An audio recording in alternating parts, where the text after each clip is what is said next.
Hello and good morning. How you doing today, MYM Insiders? This is Rich Harshaw, and we are here for our, what webinar are we here for? Strategic Marketing. And I've got to make an adjustment here. Okay, there's the adjustment. You seen all my icons? Now they're gone. I can't see my icons anymore. Hey, let's go ahead and get started on this. This is Sales According to Rich.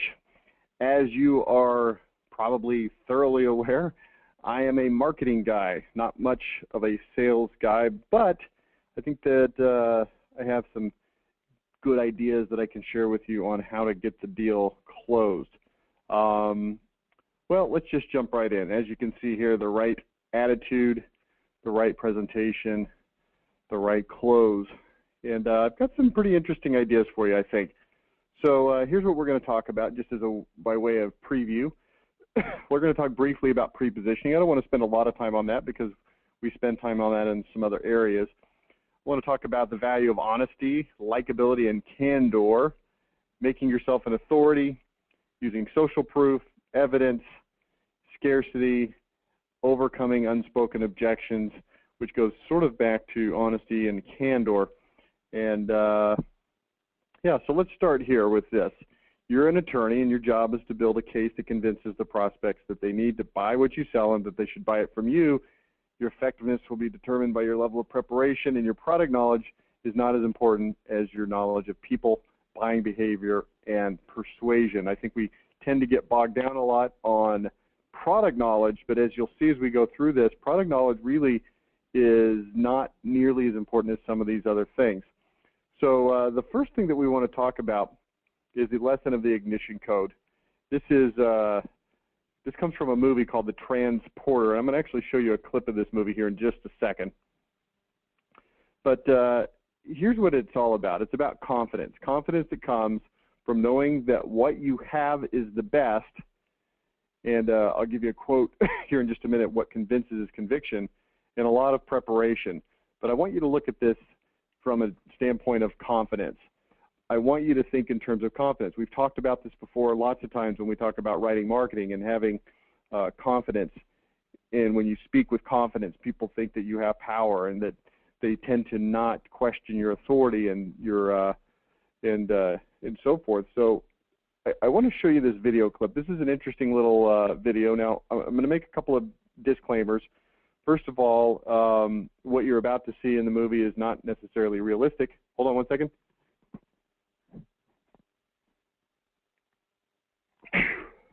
Pardon me, we're right in the middle of allergy season and got a sneeze at me. This isn't necessarily realistic. It's a movie. You're going to see a chase scene in a car that is one of the most crazy, unbelievable chase scenes around. But I'll make a comment on that after we watch the video. This video is going to be about 5 minutes long. And here's what you need to know, that the guy in the car, he's an actor named Jason Statham, but in the video, he's known as the Transporter. Now, there was 3 movies made in this series, and this is the first movie.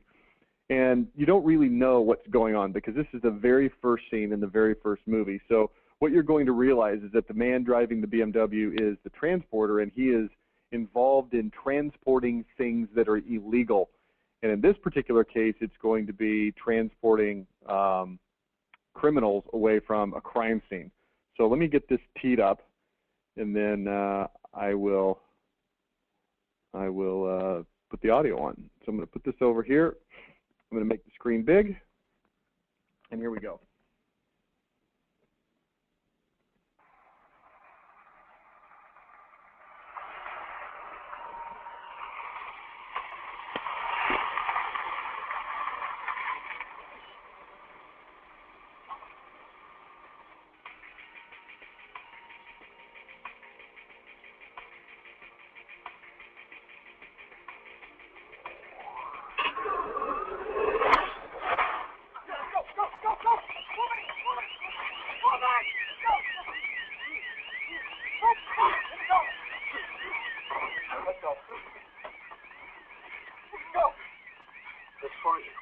I'm impressed. That's right. Rule 1, never change the deal. Deal is transportation for 3 men who can buy weight for 254 kilos. Yeah? Well, this It's a new deal. X-rated kilos means we'll not make your destination on the gas I ever line. So we'll stop and get more gas. Every stop we make exposes us. Every exposure increases the risk of getting caught. X-rated kilos means the only shock absorbers I installed for this job will not give us the ability to have MONOPOULIZE combined chasing us. Which means, if there is a chase, we lose our advantage, which also increases the possibility of getting caught. I don't want to get caught. You don't want to get caught. Just drive the car, man. You're going to catch a bullet to the brain. Who's going to drive? So this asshole, I drive. Not without the ignition coach.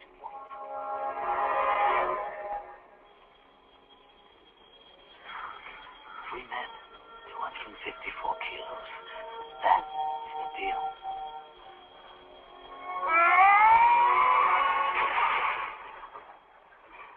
Three men, 254 kilos.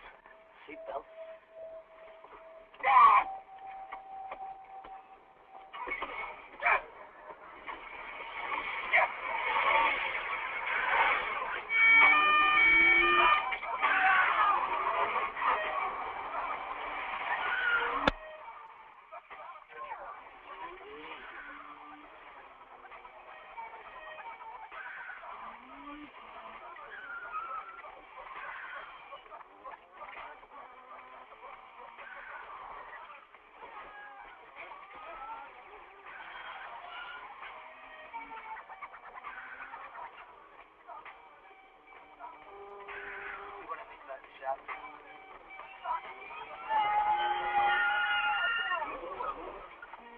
Now it's time.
I just conditioned the leather back down.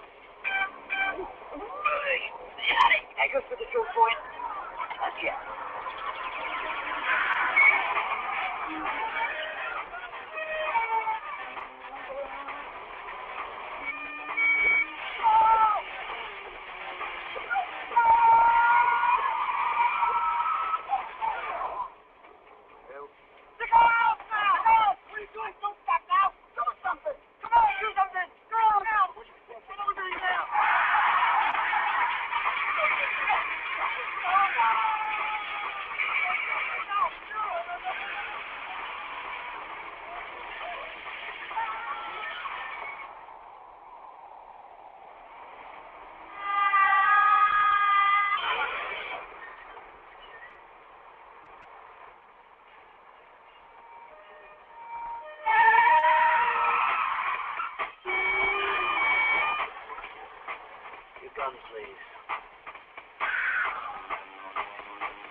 Okay.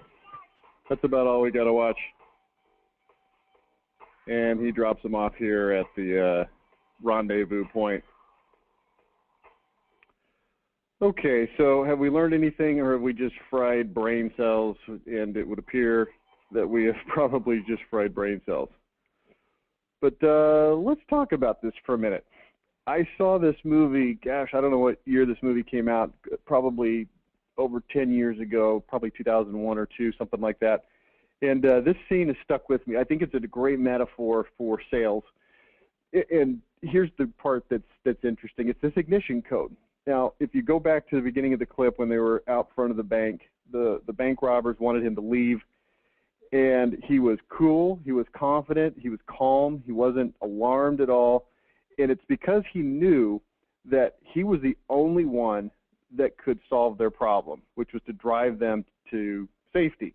Now, obviously, I'm not advocating illegal activity, blah, blah, blah, but within the realm of this story, he knew that he was the only one. And he also had the ability to back that up, because when they started driving, and the reason I let you watch the chase scene, besides the fact that it's just kind of fun to watch a chase scene, is that I wanted you to see that he really could deliver the goods. It wasn't just him talking the talk. He could actually, in this case, drive the drive, and actually had, you know, these barricades set up and the ability to drive on the wrong side of the road and jump his car onto a car transport carrier, you know, all these crazy things. Obviously, it's fake because it's a movie, but the story, again, is that he had the real ability to be the one that could get them where they were trying to go.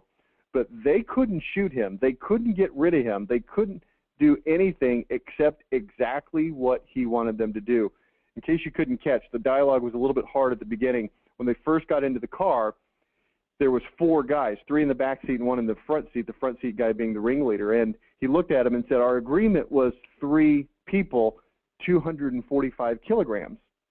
And, of course, they had 4 people that ostensibly weighed more. And they said, well, you know, it's a new deal. And he said, well, I've specifically formulated this car with the right amount of fuel, with the right kinds of shocks, so that when we get in a pursuit with the police, I will have the ability to outmaneuver the police. And with this extra weight, because of this 4th person, then we're going to lose our advantage. And if we lose our advantage, we might get caught. That's what that dialogue was all about. He then had the ignition code when the bad guy's solution was, we'll just shoot this guy, we'll drive the car. He said, you're not driving this car without the ignition code. They knew that they had no ability to do anything except exactly what he wanted. And this is where we want to be as sellers of goods. We want to put ourselves in a position through preparation, through actual real skill set and ability, like he possessed in driving cars, to where our prospects look at us and say, I really don't have any choice. Not in a negative, coerced, forced kind of a way, but in a self-evident, it's obvious to any impartial bystander that this is what I have to do. This is what we're trying to accomplish. It's the lesson of the ignition code. So the first thing is all about preparation. You can't show up on the doorstep of the prospect without being ready in 1,000 different ways to exude that confidence. Confidence comes, as we'll go to the next slide. Let's see. What convinces is conviction.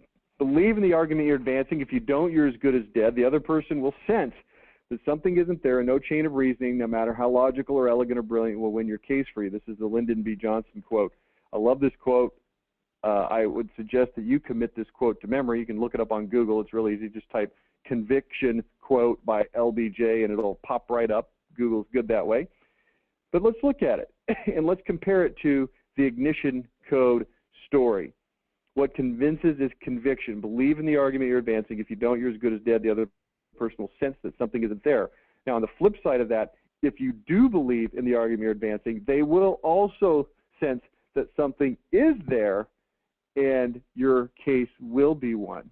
So it all starts with this. Let me ask you this question. Do you honestly, truly, really believe that you have the best solution? Not a good solution, not a solution that'll work for your customers, but the absolute best solution. And I would challenge you that if you cannot honestly answer unhesitatingly, absolutely yes to that question, you're already behind.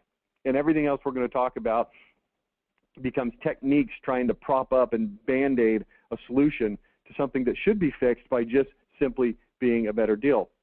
If you were to take a company like Apple as an example, they've created products that, in their opinion, and ostensibly in the opinion of a lot of their followers, are just simply better. They don't require a whole lot of convincing. I love the attitude of Steve Jobs, and now I guess the company without him, that we're not going to do market research. We're just going to create great products, and people are going to buy them. And we're not going to let people change them. We're not going to let people alter them. We're not going to cave into pressures from, you know, all the different ways that pressures come in. We're just going to do our thing.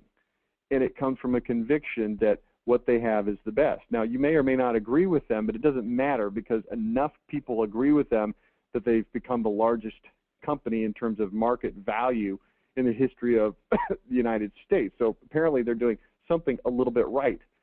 Other companies that have that same attitude have the ability to succeed as well. I'm not ashamed to say that we've built our company that way. We've got a company where we've got solutions for our customers that we believe are not just good and not even just better than our competitors, but they're really the only solution that exists. We've created solutions that are not available anywhere else, and we don't have a problem in a sales environment saying, well, fine, then go buy a website from somebody who doesn't understand marketing, who can't make it work the way that it should, who's never even heard the term identity, let alone know how to create one. We don't have any hesitation turning people away who don't come around to our way of thinking. Now, hopefully you don't feel like that's any kind of, you know, hey, that's too cocky, I don't want my business to be run that way. It's not about that. It's about having the confidence, and I would suggest from an innovation standpoint, what have you, that you create a business that you feel evangelical about, that you feel like people would be an absolute fool to do business with anyone else but you, regardless of price. If you don't feel that way, it will come through to your customers, okay? So that's step one. Pre-positioning, benefits of pre-positioning. You already know what pre-positioning is, hopefully. It conveys the passion of the owner, educates your prospects your way. In other words, it educates them to believe that you're the best, preemptively destroys competitors. How many of your competitors have effective pre-positioning packages? The answer is very few, if any. Sales appointments are more likely to hold up. You can start to price condition. Okay, confirmation bias kicks in. These are all benefits of pre-positioning. And, you know, confirmation bias, we've talked about this before also. This is more by way of review, but people tend to find evidence to support their existing beliefs and ignore evidence that goes against those beliefs, or at least find excuses to rationalize those pieces of evidence away. I put Barack Obama on here as the perfect example, and it doesn't have to be Barack Obama. It can be whoever the current president of the United States happens to be. Half the people are going to love this person, and anything he says is the gospel truth, and it's awesome, and the other half of the people are absolutely going to hate it. It doesn't really matter what he says. People already have their beliefs set, so they're going to believe what they want to believe, and anything that this person says is going to be looked at through those lenses. Well, from a marketing standpoint, we have the ability to educate and teach people things that we want them to know and believe and feel about our products, and if we do that, then they will start to look for evidence to support what they have learned from us. So if we have a strong identity that shows that we are a company that has absolutely, unconditionally speaking, the best products in the marketplace, then they're going to start to look for evidence to support that, and they will, like it says here, ignore evidence or minimize evidence that talks against that. So we want to start to pre-position and let confirmation bias kick in. Contents of the pre-positioning: hard copies of reports are the best, printed, DVD, audio, CD. One of the things that we're working on over here is creating some pretty interesting kinds of videos that you can use for pre-positioning. We haven't launched that quite yet. It'll be launched in Q1 of 2014, and you'll have an opportunity to see that and partake of that if you want. But printed copies, contractor standards guides, those kinds of things. I've got some information in here on some various kinds of pre-positioning materials. I don't think I want to go through those in detail, so I think I'm going to skip those. let's go on to what I do want to talk about, which is honesty, likability, and candor. All right, and here we have Norman, I think it's Norman Vincent Peale. People do business with people they like. And he wrote a book called How to Win Friends and Influence People. And if you've ever read the book, then you know the secret is actually pretty simple, and it's not much of a secret at all. How do you get people how do you create a rapport with people? And according to this book, if you could take the entire book and condense it down to a sentence, it's be interested in people. People's very, very favorite topic is themselves. And he says, hey, just talk to people about what they're most interested in, which is themselves. This is good information for people in any situation, whether it's interpersonal relationships with your kids, your spouse, your friends, coworkers, whatever the case is. Be interested in people, and you will find that people have a liking for you. I had a very interesting experience. This goes back several years now, and I won't tell you the name of the person because there's several of you that might know him, and it might sound a little bit interesting. But I had an opportunity to talk to a guy, and he had an organization that was in the business of helping contractors grow their business and expand their business and things like that. And there was some people that knew him and me that thought maybe together we could, have something pretty interesting to bring to contractors. So I got on the phone with this guy, never talked to him before, and started talking to him. And the conversation was about an hour long. Well, I found out very early in the conversation that this guy loved to talk.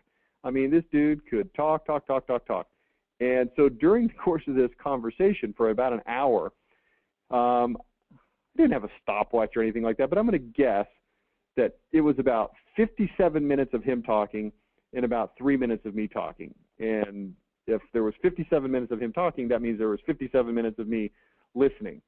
So that's how that conversation went. I didn't think much of it, was trying to, maybe bolt some of my stuff onto what he was already offering, get an audience with his group. And, I thought it was a decent conversation, although he just talked the whole time. Well, I ended up getting on a phone call about a week later with one of the people that had arranged this initial meeting, and they said, oh, man, this guy, we'll call him John, not his real name. John, man, he was just raving about how great it was to talk to you and how he really liked you, and he thought that this was a really good thing that you guys could put together, and he was just very excited about it, and he just was very complimentary about you and your company and everything you talked about. And I thought, this is the funniest thing in the world, because I barely said 2 words on an hour-long conversation. I just let the guy talk. And as a result, he liked me. That story is pretty rooted in human nature, okay? People want to do business with people they like. Make the conversation about them. Make the conversation about them, okay? Make the conversation about them, and then once they feel comfortable because you're talking about them, show them how you can fix their problem. Now, I used to teach a class. This is going back several years ago. Some of you know this, maybe some of you don't know this. I'm a Mormon, and as a result of that, I served as a missionary when I was 19. Served in Taiwan for 2 years, learned to speak Mandarin Chinese. It was a fascinating experience. Highly recommend it for anybody who's 19 to go serve as a missionary. But one of the things that happened after that is I was asked by some of the local church leaders to teach a missionary preparation course for young men that were getting close to the age where they were going to go serve as missionaries themselves. So I created a course and started teaching it. And one of the things we talked about was this exact issue right here, honesty, likability, and candor.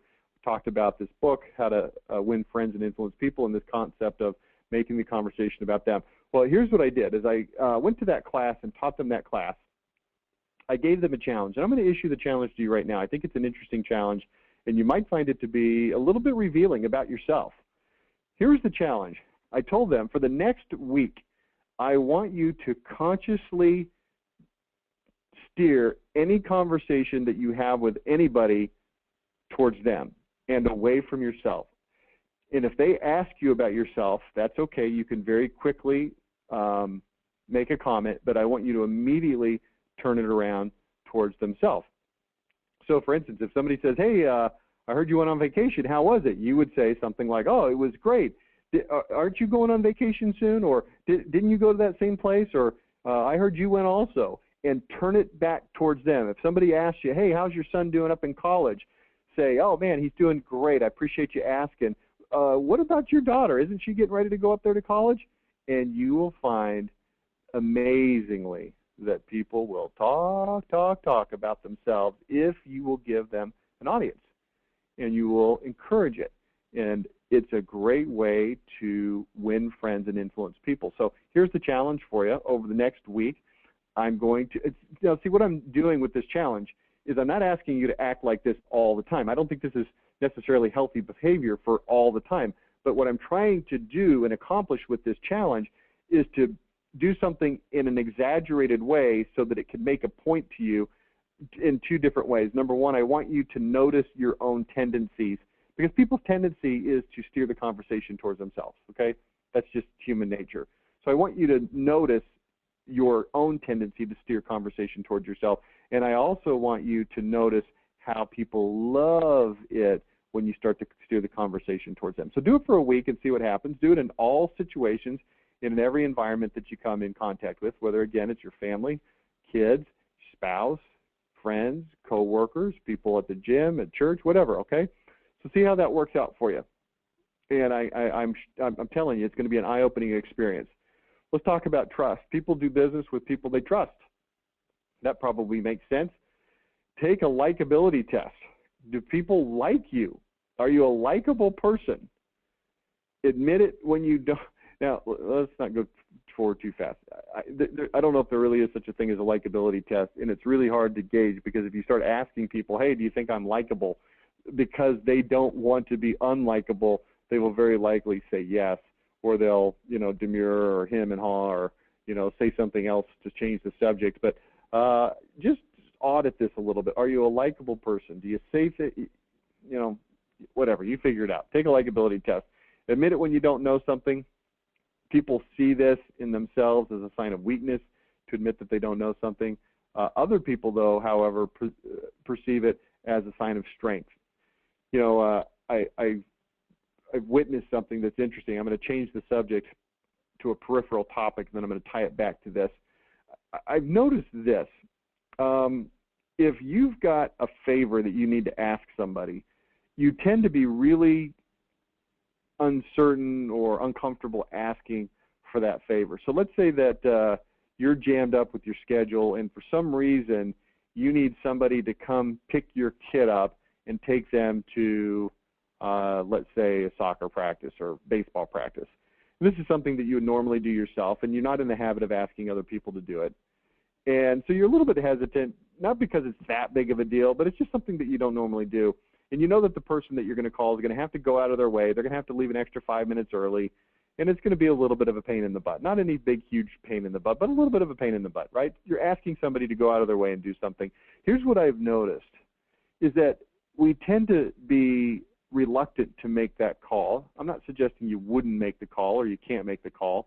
And certainly if you have a friend that you could count on for things like that. But I'm talking more about a situation where you have to call somebody that you wouldn't normally call, and you're going to impose on them a little bit. It's a little bit hard to do. But here's what I've also found, is that if you are in a situation where that exact same person called you and said, hey, you know what, something's come up, my schedule's all jammed up, I can't get my kid over to soccer practice, is there any way at all that you could swing by, grab them, take them over to practice, and bring them back at the end? Almost universally, your immediate reaction is, absolutely, it's not a problem, I'd be happy to do it, I understand you've got a problem, and I would be more than happy to help out. And you would do it honestly and not begrudgingly, and not just because they asked you to, because you would genuinely not mind doing it at all. And we always tend to forget that people are just like us, and they don't mind helping us out. But somehow yet when we have to ask the favor, we feel like people are going to look down on us or be inconvenienced, and it's going to be something that's going to make them in a foul mood. It's the same thing with this not knowing something. I've noticed the same type of phenomenon, which is if somebody else admits that they don't know something, we don't think they're stupid or an idiot or a moron at all, but somehow when we have to admit that and fess up, well, geez, I don't know the answer to that question, we feel so stupid. Okay, that was a long story for a short point, but hopefully that'll sink into you a little bit. Next, balance authority with humanness. I don't know if humanness is a real word. You know, one of the things we talked about is being an authority and having people trust you because they know that you know, but you can't be, you know, a Nazi dictator authority. You still want to have compassion and kindness. You don't want to be condescending. Okay, that probably goes without saying, but I'm saying it anyway. Tell stories about times when you messed up and made things right. What a great way to build confidence is to admit your weaknesses. Admit your weaknesses. Talk about times when you messed up. It shows that you're really a person and you're not just trying to put on this perfect kind of presentation. Talk about times when you messed up. Talk about things you did in the past that didn't work. One of the things that we've done in our business is we've come out and we've said to people, look, we used to just be a training company, and we found that people liked the training, but they wouldn't actually do anything with it. That's why we created these fulfillment packages that we now sell. Not because we wanted to get into that business. It's a pain in the butt to fulfill this stuff. It's hard. We've had to learn a lot. We've had our fits and starts and bumps and bruises trying to fulfill on it. But you know what? Here's what we knew. Nobody else was doing it. There was nobody we felt comfortable referring over to. And you know what? The program with just training just wasn't getting the job done. And it sounds like a failure. And it kind of was a failure. But it also lends to the credibility of the story, okay? Be transparent in your pricing. And then it says to an extent. I'm a big fan of pricing transparency in terms of, let's say you sell windows, letting people know, hey, you know what? We sell windows at a reasonable price. We've got a markup in there for our salesperson. We've got to cover our advertising and our overhead, and there's a little bit of profit in there. But I'm actually personally not afraid to tell people what the margins are, even in some cases, or at least showing them what some of the margins might be for my competitors. So, for instance, if I sell windows for $600, I may say, look, you know what? We sell the same window as they do, or a very similar window, but they sell it for $750. Here's where that extra $150 goes. They've got to spend more money on advertising because their windows are more expensive. They've got a higher wholesale cost. They don't have as good a pricing on the wholesale end. And just taking some sort of transparency to the pricing, okay? Be willing to praise competitors on certain points. Again, this is fairly self-evident, but I think it helps you in the credibility department. Again, the topic here is trust. If you're not always just saying, hey, our competitors suck, our competitors suck. It's okay if your competitors suck overall, but find points that they can do, that they do just fine, okay? One more comment on that last one. I'm not just telling you that this is an okay thing to do. I'm not giving you permission to praise your competitors. I'm encouraging you to proactively praise your competitors on points that deserve it, because it brings credibility to you to bring out some of those points. It makes it appear, and hopefully appear based on the truth, that you are being fair and biased in your presentation, okay? Don't be afraid to get personal. You know, I'm not talking about being creepy, but I'm talking about, you know, talking about your kids, talking about your life, talking about your family, talking about things that are personal to you to an extent that's inappropriate, okay?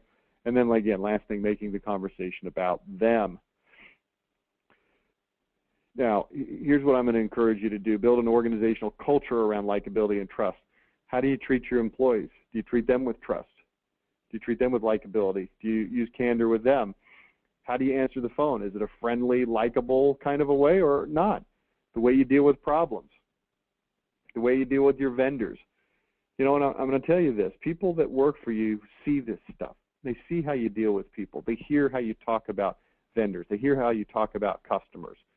You know, we had a program for years and years called the Master Consulting Agent Program. This is where we recruited, trained, and supported marketing consultants. And that program still exists to a small extent, but it used to be quite a large program. And we had over 1,000 consultants. And as you can imagine, with 1,000 consultants, there were some of them that were just an absolute pain in the butt to deal with. Some of these people could not be pleased. Some of them were dumber than boxes of Roxas. You know, all these different, I mean, you take any random group of 1,000 people, I don't care who they are, and you're going to have these squeaky wheels that just jump out, and they're just a pain in the butt. And I started noticing in my organization, which was a lot larger back then, we had about 90 employees, that a lot of these employees would say negative things, and they'd start to make jokes, and they would start to substitute people's names for problems. You know, like, hey, he pulled a, You know, he pulled a whatever. Let's say the person's name was Shirley. Oh, just pulled a Shirley, right, to say something negative. And I started to notice this, and you know, I made a point to come in and say, look, this is not how we're going to talk about these people. I know that sometimes they're a pain in the butt, but they're our customers, and yeah, I know the customer isn't always right, and I'm not saying that we have to sit there and take crap from people, and you know, we have to just do whatever people say. But here's what we're not going to do: we're not going to talk bad about them. People's name should be safe in your house, and this goes to making fun of and gossiping and all these kinds of things. And I'm telling you, this culture within companies is going to affect how people act, okay? The way you follow through with your work, you say one thing and then do another, the way you act in your personal life. And a lot of times people say, well, it doesn't really matter what I do in my personal life, you know, personal's personal, business is business. I'm telling you, man, it's not true. It spills over. I've seen it 1,000 times. People that have personal problems, it starts to spill over into their thoughts and their actions and their habits and what they say and how they act and their mood. And I'm telling you, if you got a bunch of crap going on in your personal life, especially if you're the owner of the company, I'm going to encourage you, get it cleaned up, get it fixed, get it dealt with, because you will hurt your company, okay, and your employees. It's a fact. And all the guys right now that are saying, well, he doesn't know what he's talking about, you know, whatever, you're just kidding yourself, okay? Stop it. All right, let's talk about making yourself an authority. If they trust your character, now we need them to trust your competency, okay? I remember a quote by Zig Ziglar, the late, great Zig Ziglar. He used to tell a story. He says, I got a friend named Ray. Ray is one of my oldest, dearest friends. I love Ray. Me and Ray go way back. I trust Ray with anything. I would trust Ray with all my money in the world. I trust him with my children, with my family. I trust him with my wife. I would trust Ray in any situation that requires trust. He said, but you know what? If I had to go under the knife and get heart surgery, I do not want Ray holding the scalpel. He says, because I trust Ray's character. And in any situation that requires trust of character, I trust Ray. He says, but when it comes to competency as a heart surgeon, he doesn't know jack about heart surgery. I don't want him in there. I want somebody that's good at heart surgery. And so this is just a fun little story to make a distinction between character and competency. And I'm encouraging you that if you'll work on character first, competency will be easier to have people believe. Know everything about your product. Know everything about your competitors. It shocks me how much people don't know about their competitors. It's very shocking to me sometimes. I'll say, well, what do your competitors sell windows for? You know, you sell windows for $600. What do your competitors sell? Well, you know, I don't know. Well, we've got this one competitor over here, and you know, we deal with them all the time, and you know, it's kind of a problem. We're running up against them. Well, how do they sell? What are their advantages? What are they saying? Well, I don't know. How is it that you don't know? Shop your competitors. Find out stuff, okay? Know their prices. Know how their customer service is. Know their sales volume. Know their strengths and weaknesses. Know where they can beat you up so you can improve. Know where they're weak so you can let your customers know they're weak there, okay? Know every last detail about how your company works. Know every last detail about your customer. This is, again, going back to the ignition code and just having the knowledge. And this is all the stuff that you need to know. Make yourself an authority. Remember the video, the ignition code. But it wasn't just the ignition code. The guy could freaking drive, man, and he knew how to get them out of tight spots and get them into the safe zone so that they could, you know, make their getaway. That was his job. And I'm asking you to know the same as it relates to your products and services in your company, okay? Let's talk about social proof. It's an old cartoon. The guy's looking up. Everyone's looking up after a while. And it turns out there's an angel, and the angel's wondering, geez, what's going on up there? It's just, you know, people are going to look at what other people are doing. They trust your character. They trust your competence. Now they want to validate their trust through third parties. So I think this point on the screen right now is very important. It's easy to kind of look at stuff on a screen and go, okay, you know, whatever, it's the next point, whatever. I'm just going to kind of gloss over this. But I don't want you to gloss over it. There's a pattern here. Okay, and the pattern says, number one, character, number two, competence, number three, validation. Validation through third parties, okay? So if you start to validate, but there's nothing to validate, they don't understand or know your character or your competency, and you just strictly go to third-party evidence, then that's a problem. This is where this idea of user reviews needs to be examined. Online reviews are extremely important, but here's what's important: to take user reviews and pair them with an identity so that when people are reading the reviews, they can look for validation of things that you've told them. Confirmation bias. Are you following how this works? If you've got a crappy website and crappy marketing and you've got no good confirmation bias going, you haven't really set the stage for people to believe something positive about you. You've just kind of put it out there that you sell stuff. Now they go to these third parties, they see this evidence and this social proof, but it doesn't really speak to anything specific because they don't know what you stand for. It's got to all be done together in tandem. It all works together. You can't separate this stuff out. You can't isolate one element and say, well, this is what we're going to run with. You got to do all of it, okay? Create an extensive customer list. It says a la Lon Smith. This goes back to 96. Gosh, what, 17 years ago, working with Lon Smith Roofing, and they'd been in business since 1974. So at the time, that was 22 years. Gosh, it's almost 40 years now. But at that time, you know, they'd been in business a long time. They were a big company. They did about $50 million in sales. We said, do you have a customer list? And they said, yeah. And they went and they got it. And it was printed out in those days on green bar paper. And you could see they had this big list. It was thicker than the thickest phone book you could imagine, to use some other 1990s relic terminology. But it was interesting because you could see that they were continually adding to this list. So, for instance, at the bottom of this green bar printout, it was probably 5-6 inches thick. At the bottom, you could see that the pages were worn and discolored a little bit. And as the stack of papers got taller towards the top, they were fresher and newer and less worn because they would just add to this list every month all of the customers they had. And I said, is it possible that you could actually take that customer list and print one out for all of your salespeople to take with them? And I know it's expensive, and I know it's going to take time and money, but think how powerful it would be to take this 6-inch thick list of customers and go into a sales meeting and say, here's every customer that we've ever serviced since 1974 on through the end of last month, and if you'd like to call any of them, here they are. And you drop it on their coffee table from 18 inches, make sure there's no glasses or breakable things because, you know, you don't want to have a problem. And they did, and it worked like crazy, okay?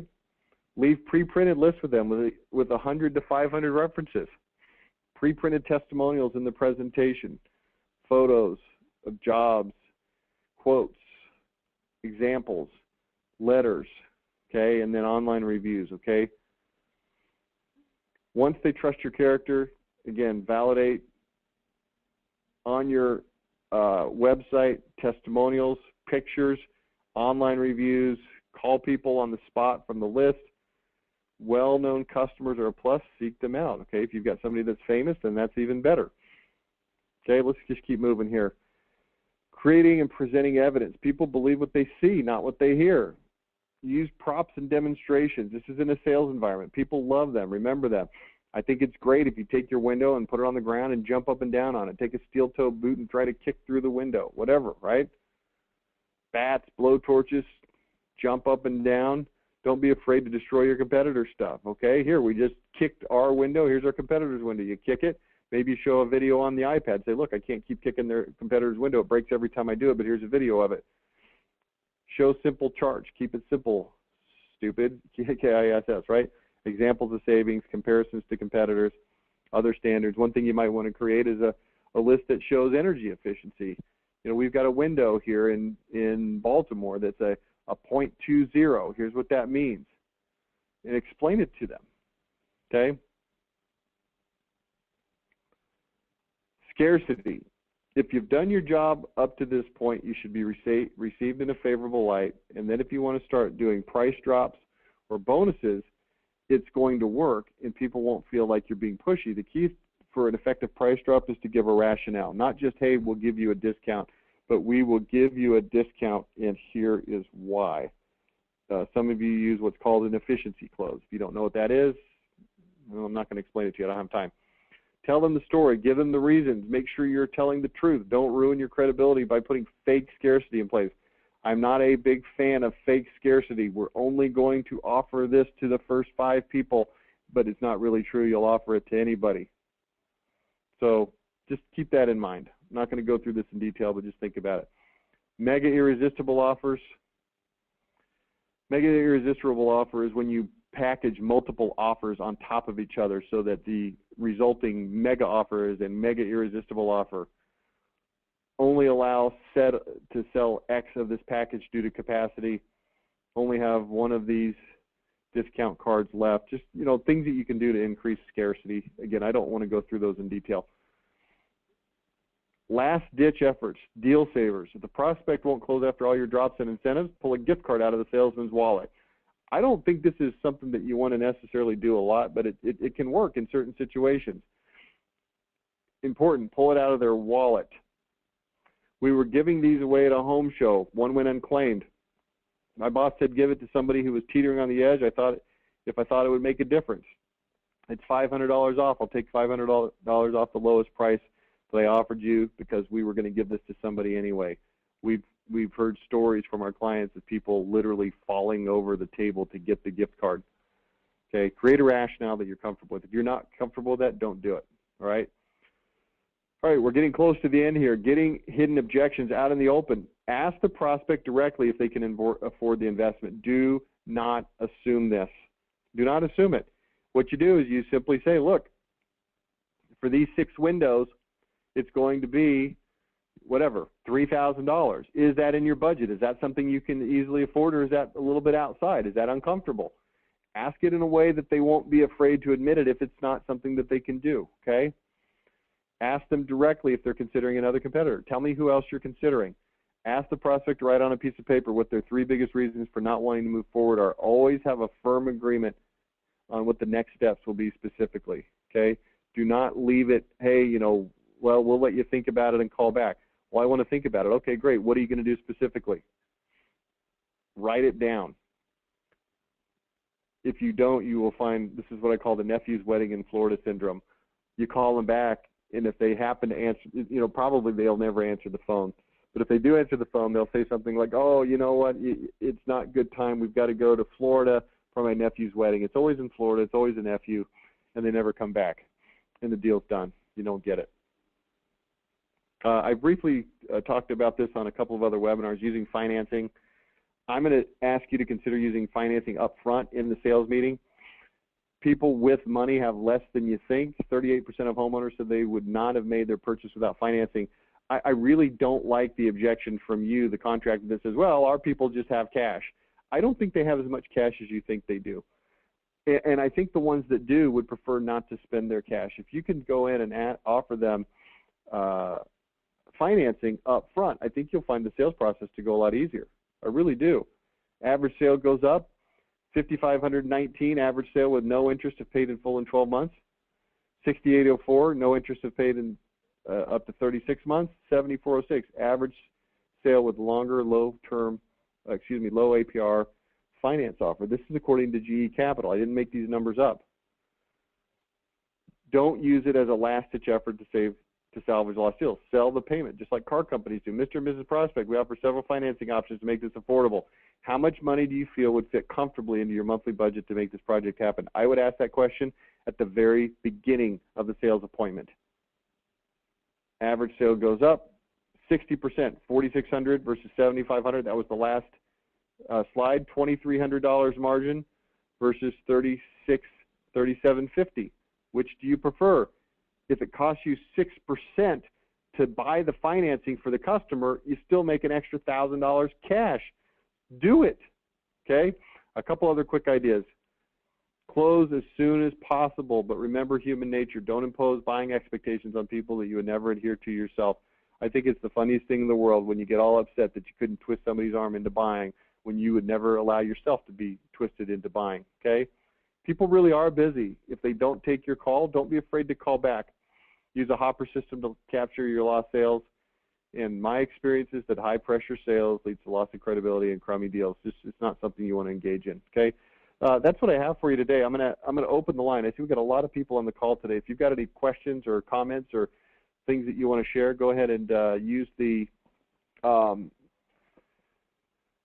questions thing on your screen and ask any questions. If we don't have any questions, we'll be done. If we do have some questions, I'll take them. Go ahead and type them in right now. I'll give you a moment to do that.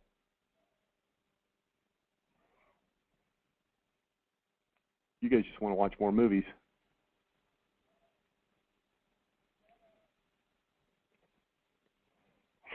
"100 customers on the website. We are following your 30 customer rule and rotating through. Should we increase them?" You misunderstood, and probably because I wasn't clear, Danny. Let me be more clear on that. You're talking about 30 references. I'm talking about 30 reviews and or testimonials, okay? So those don't need to be rotated, but yes, 30 customer references. I didn't talk about that, more of a prepositioning item, but yeah, absolutely. And do rotate through them. I think that's important so that you don't wear them out. Any other questions? By the way, appreciate that question, Danny. Also appreciate all your business. Any other questions? Not seeing any.